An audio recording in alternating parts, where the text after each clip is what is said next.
পালাইছে রে পালাইছে, খুনি হাসিনা পালাইছে। আজ 5ই আগস্ট 2024 বাংলাদেশের একটা ঐতিহাসিক দিন।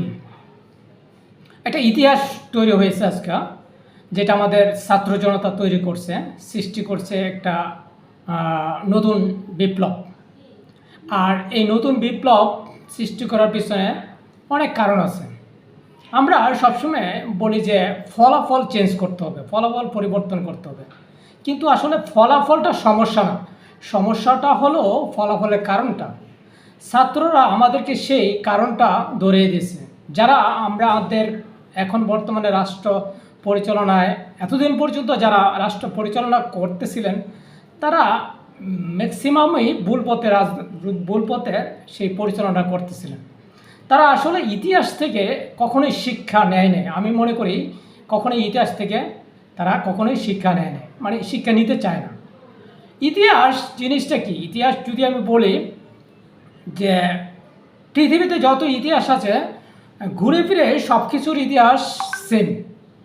আপনার যত সিনেমা তৈরি হয়েছে, আমরা ইতিহাসের ছাত্র না, কিন্তু সিনেমা বা কিছু ইতিহাস পড়ে হয়তো আমরা একটি জেনেছি।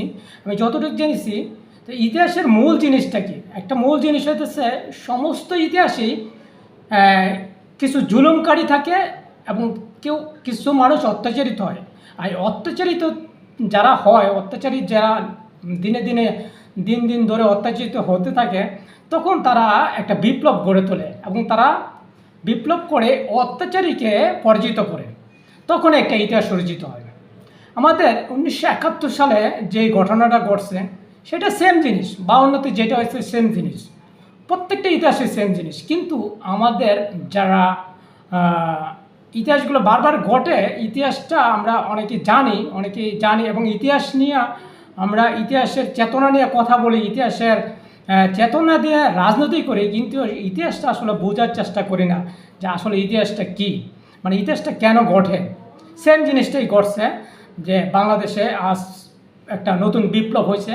বলা হয়ে থাকে যে বাংলাদেশে স্বাধীনতার পরে আজকের যেই বিজয়টা, এই যেই উল্লাসটা, আমার মনে হয় যে স্বাধীনতার সময় এত উল্লাসিত মানুষ হয় না আজকে যতটা উল্লাসিত হয়েছে। আজকে নতুন একটা মানে একটা দেশের ভিতরে দেশে মানুষ একটা গোষ্ঠীর সাথে আর একটা গোষ্ঠী মানে যুদ্ধ করে একটা বিজয় ছিনিয়ে আনছে। 71 সালে যেটা ছিল অন্য একটা দেশের সাথে ছিল, কিন্তু বর্তমানে আজকে যে বিজয়টা হলো সেটা একটা দেশের ভিতরেই আমরা বাইরে যুদ্ধ করে একটা বিজয় ছিনিয়ে আসছে।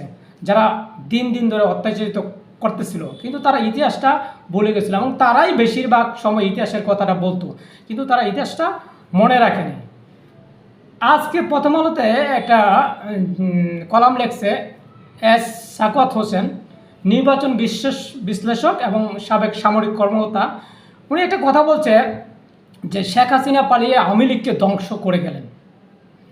এরশাদের চেয়েও শেখ হাসিনা 100 গুণ বেশি খারাপ হয়ে বিদায় নিলেন। এরশাদ কী করছেন? পালিয়ে যান নাই। এরশাদ পালিয়ে যান নাই, কিন্তু শেখ হাসিনাকে পালিয়ে যেতে হয়েছে। তিনি পালিয়ে গেছেন, কিন্তু আওয়ামী লীগ যেই দলটা আছে সেই দলটাকে ধ্বংস করে দিয়ে গেছেন। তার হিংসা, তার দম্ভ, তার অহংকার দলটাকে ধ্বংস করে দিয়েছেন, এই কথাটা উনি বলছেন। এবং আমি মনে করি যে ওনার এই মানে কথাটা খুবই ইম্পর্টেন্ট এবং খুব যুক্তিযুক্ত কথা বলছেন। যে আমরা ইতিহাসের কথা বললাম এতদিন ধরে, ইতিহাসের নিয়ে অনেক রাজনীতি করলাম, কিন্তু ইতিহাস থেকে আমরা শিক্ষা নিলাম না যে ইতিহাসটা কেন হলো। আমরা আসলে মানুষের ক্ষমতার এমন একটা প্রভাব যে ক্ষমতা যখন পাই তখন ইতিহাস ভুলে যাই, আর ইতিহাস ভুলে যাওয়ার দরুনেই আজকে এই ঘটনা হয়েছে।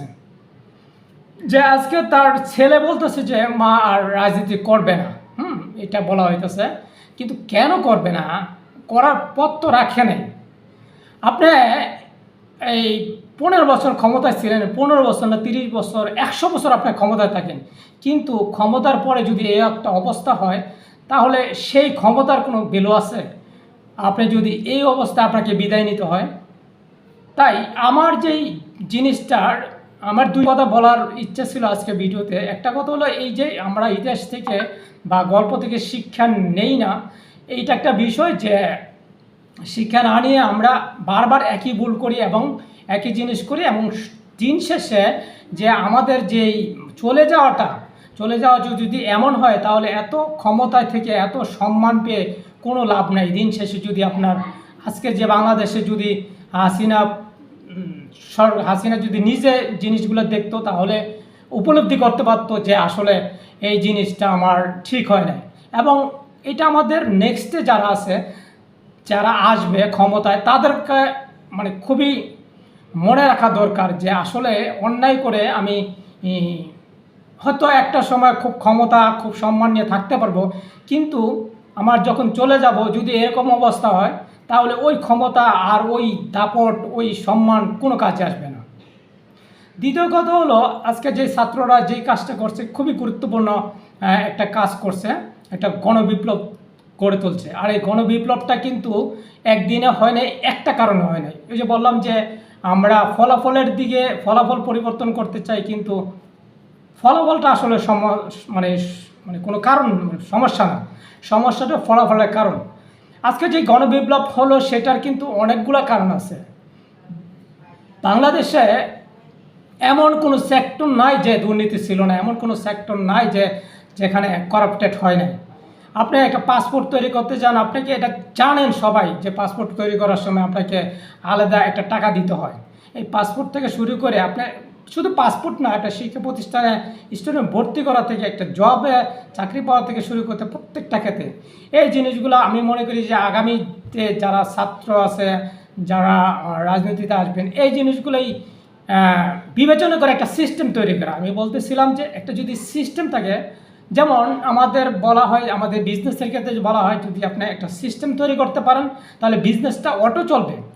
তো রাজনীতি বা একটা দেশ পরিচালনার ক্ষেত্রে আমাদের সিস্টেম যদি থাকে, তাহলে দেশটা অটো চলবে। দেশের জন্য কেন বারবার আন্দোলন করতে হবে, বারবারে এত রক্ত দিতে হবে, বিভিন্ন সময় মানে আমাদের দেশে অরাজকতা সৃষ্টি হবে ক্ষমতার জন্য। এই যে যদি আমাদের সিস্টেম তৈরি করে যেতে পারতো, শেখ মুজিবুর রহমান উনি সম্মানিত ব্যক্তি। তো আমি বলতেছিলাম যে শেখ মুজিবুর যেমন সম্মানিত ব্যক্তি ছিলেন, উনিও তেমনই সম্মানিত হতে পারতেন যদি বাংলাদেশে একটা সিস্টেম তৈরি করে যেতে পারতেন যে নির্বাচন ব্যবস্থাটা অটো হবে। নির্বাচনের জন্য কোনো মানে নির্বাচন আসলে কোনো আন্দোলন হবে না, কিচ্ছু হবে না।